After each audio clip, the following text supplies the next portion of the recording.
Bienvenue dans le module Proximité durable de notre formation. Dans ces 3 cours, nous aborderons en détail le concept de tourisme de proximité et vous montrerons pourquoi le tourisme de proximité pourrait être l'un des meilleurs moyens d'assurer la pérennité de votre entreprise touristique.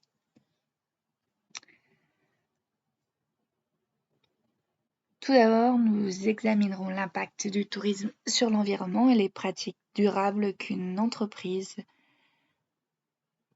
touristique peut appliquer pour réduire la consommation et la pollution.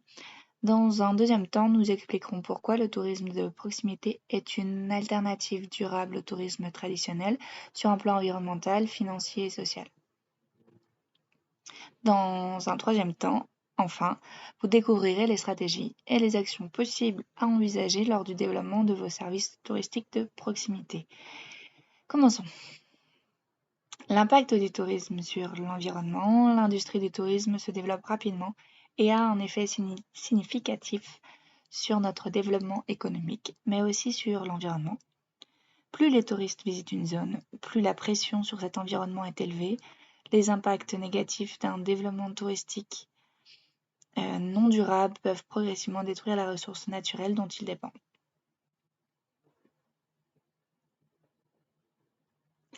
L'impact négatif du tourisme peut varier considérablement en fonction de la destination spécifique. Pourtant, les principaux impacts négatifs comprennent la surconsommation des ressources, la dégradation de l'environnement, la pollution et la perturbation de la faune et la flore. Tout d'abord, parlons de la surconsommation et de la dégradation de l'environnement. Le tourisme augmente la consommation directe d'eau, d'énergie, de nourriture et de carburant dans une zone géographique donnée. Il a également un impact indirect sur l'utilisation des terres pour la production alimentaire et le développement des infrastructures telles que les routes, les hôtels ou les camps. Tout d'abord, l'eau. L'industrie du tourisme surutilise généralement les ressources en eau pour l'hébergement, la lessive, la cuisine, l'utilisation personnelle de l'eau par les touristes, l'exploitation des spas et des piscines aussi. Cela peut entraîner ou contribuer à certaines pénuries d'eau et à la dégradation des approvisionnements en eau, ainsi que générer un plus grand volume d'eau usée.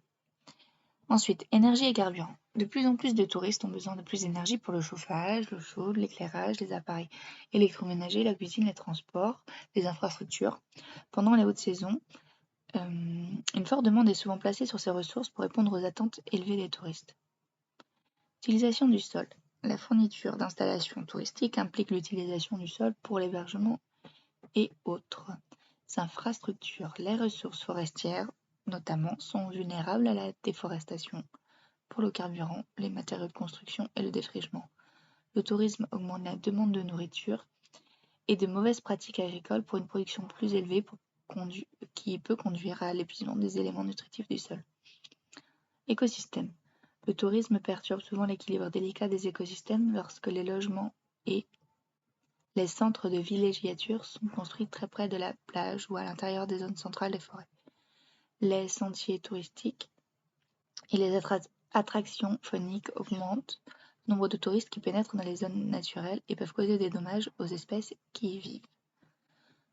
Concernant la pollution, le tourisme peut provoquer différentes formes de pollution, comme toute autre industrie, des émissions atmosphériques, l'émission de déchets solides, le rejet d'eau usée, de l'utilisation de pétrole, produits chimiques, voire pollution architecturale et visuelle. Au niveau des transports, le transport aérien, routier et ferroviaire ne cesse de se développer.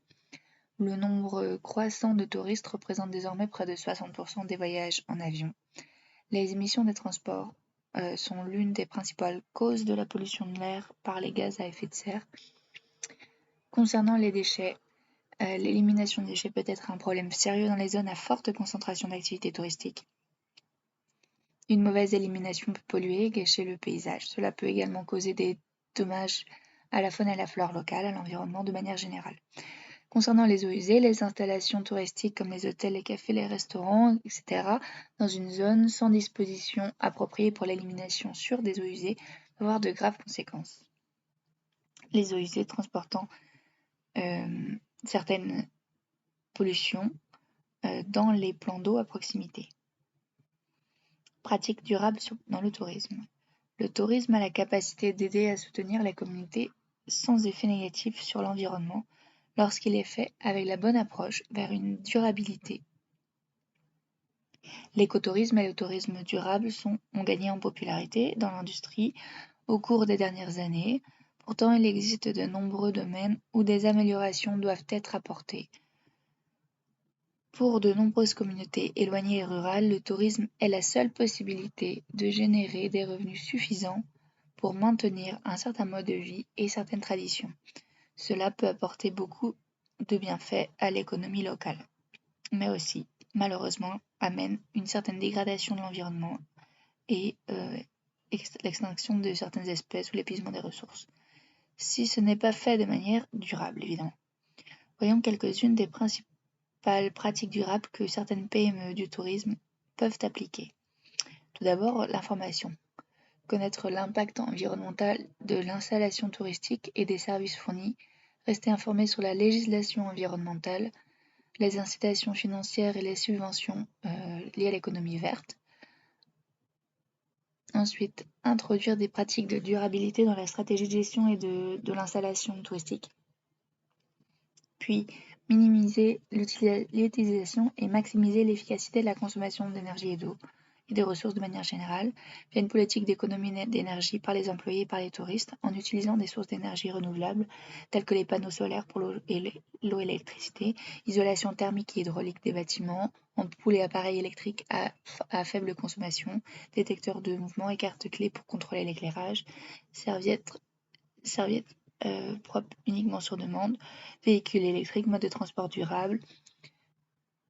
Enfin, gestion des déchets, des eaux usées, recyclage et compostage.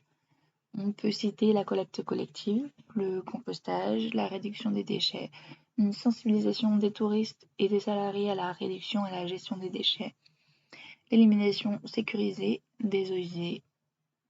Enfin, utiliser les ressources locales. On peut acheter de la nourriture et des ressources locales, de communautés de producteurs, via un réseau de prestataires et de services locaux, le jardinage communautaire ou les coopératives alimentaires peuvent aussi être des options.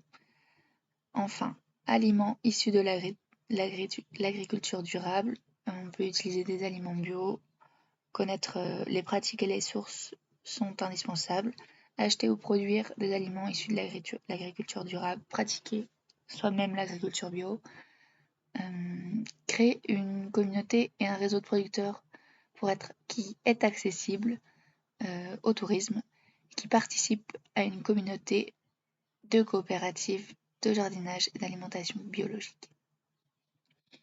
L'éducation environnementale pour les touristes et les employés via des activités spécifiques. Informer et former les employés sur la durabilité du tourisme. Il faut aussi éduquer les touristes sur la sensibilisation à l'environnement, promouvoir des activités respectueuses de l'environnement. Concernant la conservation de la nature et de la biodiversité, il faut connaître l'impact des activités touristiques sur l'environnement, la nature environnante, la biodiversité, introduire des services touristiques qui sont respectueux, promouvoir l'écotourisme et connaître les règlements de visite des aires protégées, les diffuser. Une autre pratique importante du tourisme durable est ce que nous appelons le tourisme de proximité.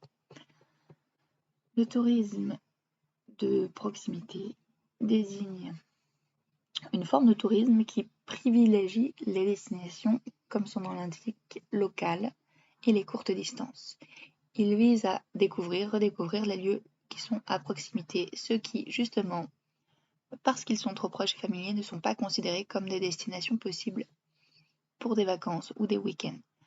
Si vous souhaitez savoir pourquoi le tourisme de proximité est une alternative durable au tourisme traditionnel de longue distance, non seulement écologiquement mais aussi financièrement, rejoignez-nous dans la prochaine vidéo.